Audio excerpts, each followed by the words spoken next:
Cina mulai memasuki tahap akhir persiapan pengoperasian Kanal Pinglu. Kanal sepanjang 134,2 km ini telah menyelesaikan tahap utama pembangunan teknik pada Juli 2026. Setelah pembangunan fisik memasuki tahap akhir, otoritas Cina kini mulai menguji kesiapan kanal sebelum resmi digunakan.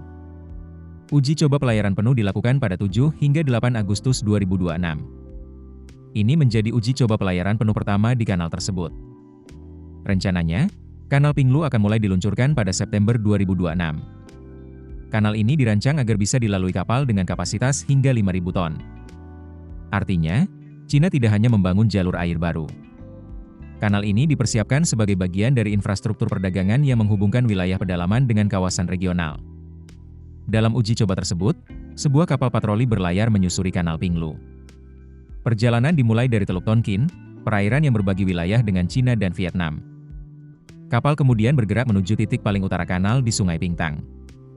Namun, uji coba ini bukan sekadar memastikan kapal bisa melintas. Otoritas Cina melakukan pemeriksaan terhadap berbagai kondisi yang berkaitan dengan navigasi dan keselamatan pelayaran. Mulai dari lebar jalur kanal, tikungan-tikungan sempit, hingga jarak bebas di bawah jembatan. Petugas juga memeriksa titik pertemuan kanal dengan sungai. Selain itu, rambu-rambu navigasi, potensi risiko keselamatan, dan lokasi yang dapat digunakan untuk penanganan keadaan darurat turut diperiksa. Kapal patroli yang digunakan dalam uji coba memiliki panjang 46,1 meter. Kapal tersebut mampu melaju hingga 25,3 knot. Tidak hanya mengandalkan kemampuan pelayaran, kapal juga dilengkapi dengan sistem pelacakan optik. Sistem ini digunakan untuk mengumpulkan informasi navigasi selama perjalanan. Data yang diperoleh dari uji coba tersebut kemudian menjadi bagian dari proses pemeriksaan kesiapan Kanal Pinglu sebelum mulai beroperasi.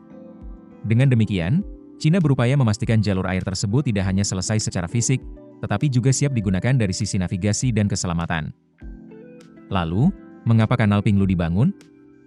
Salah satu tujuannya adalah memberikan akses yang lebih cepat bagi sejumlah wilayah Cina bagian selatan dan barat daya menuju Asia Tenggara. Akses tersebut juga diharapkan terhubung dengan jalur pelayaran global. Kanal Pinglu bahkan disebut sebagai kanal besar pertama yang dibangun Cina dalam beberapa abad. Menurut Liu Kaiming, pendiri Institute of Contemporary Observation di Shenzhen sekaligus analis rantai pasok perdagangan, kanal tersebut berpotensi membantu produsen memindahkan berbagai komoditas antara Cina Barat Daya dan Vietnam dengan biaya logistik yang lebih rendah. Komoditas yang berpotensi menggunakan jalur tersebut cukup beragam. Mulai dari tekstil, kayu, plastik, elektronik, hingga baja. Selama ini, transportasi darat masih menjadi pilihan tercepat untuk banyak pengiriman domestik di Cina. Namun, Kanal Pinglu berpotensi menawarkan pilihan lain, yakni transportasi melalui jalur air dengan biaya yang lebih efisien untuk perdagangan regional. Hal ini menjadi semakin relevan karena dalam beberapa tahun terakhir, sejumlah perusahaan manufaktur Cina juga telah berinvestasi di Vietnam.